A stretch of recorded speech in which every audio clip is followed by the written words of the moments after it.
Well said. I was gonna say, because you said that people might be fat because they're going through something, mental health, depression, etc. Controversial take. Actually, your favorite person, Andrew Tate, actually talks about this, and I agree with him 100%. And I'll take it a step further.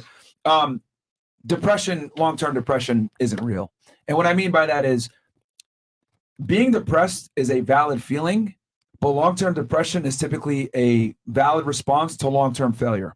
And what I mean by that is being depressed long-term typically means, okay, I'm not accomplishing something or something is missing in my life, but it's in my control to fix it a lot of the times. So like when guys are depressed, if some guy comes up to me and tells me I'm depressed, I just look at the individual. Do you go to the gym? Most likely not. Are you working on something like keeping yourself preoccupied, right? Because idle hands do the devil's work. Do you have goals? Do you have goals? Most of the time, it's no. If I ask a female, are you depressed? It's because maybe she's obese. Maybe she's been traumatized by being promiscuous.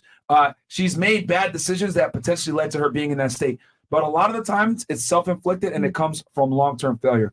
But again, we live in a very pussified society where, like you said before, pills and no skills, ADHD, ADD, all these like attention deficit disorder things, prescribing people Adderall, etc. It's all a bunch of bullshit. Whatever happened to just telling people that they're what about telling people, how about you need to just focus harder because it might be a little bit harder for you to focus. Stop being stupid. I guarantee if I went to a psychiatrist right now and said, I have ADD, they'll give me Adderall. Yeah. If I said, yo, I have ADHD, they'll give me Adderall. They wouldn't even care because it's so easy to get the shit nowadays because Big Pharma makes money on prescribing new meds. So they're 1,000% incentivized to give you medication for this ailment that you have, which a lot of times just stems from you being a loser and not being adequate. So the mainstream media will never talk about this, but I genuinely think a lot of these diseases, I don't want to say they're made up, but we give people an out and tell them, no, there's something wrong with you mentally. What about you need to work harder than the next person? Well, I have a question. Yeah. So when you say like, if you ask a woman like why she's feeling like supposedly like depressed long term, and you said maybe like she had a promiscuous past or something like that. Well, what do you tell that woman to do to better her life? Like you can tell a man like get off his ass and like, go do something. For women, it sucks more because a woman's past will always come back to haunt her a lot of the time. So with women, this is why I say self-preservation is so important. Women, I look at them as like glass, right? If it's shattered, it's very difficult to pick up the pieces and put it back together. And even if you do put it back together, whenever you pour water in it, it's always going to leak to a degree. And so that's why it's so important for women to preserve their value. But with women, it's not as repairable a lot of the times. With a man, it's like you're a loser. You can fix it, figure it out. You have time to figure it out. But with women, it's like you get the value up front.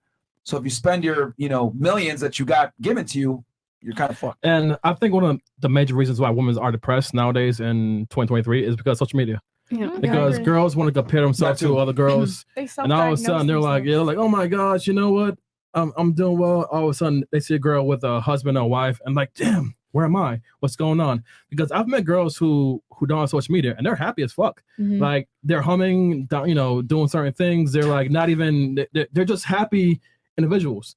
They have nothing to compare it to. But as soon as a girl like she wakes up out of bed, she starts scrolling her Instagram first thing in the morning, and it fucks up a whole day. She's like, oh, now I have to sit here and oh my. And then you see a girl like these hot girls, like just watch how they move in the mornings. Like they're like zombies. Yo, Chris, you made a good point, bro. Social media. You know what's bad too? Dating apps. Yeah. What's with these chicks? Bro, not posting their whole bodies. There's a close up only. I'm like, nigga, you catfish me. I literally fuck with my mental so much.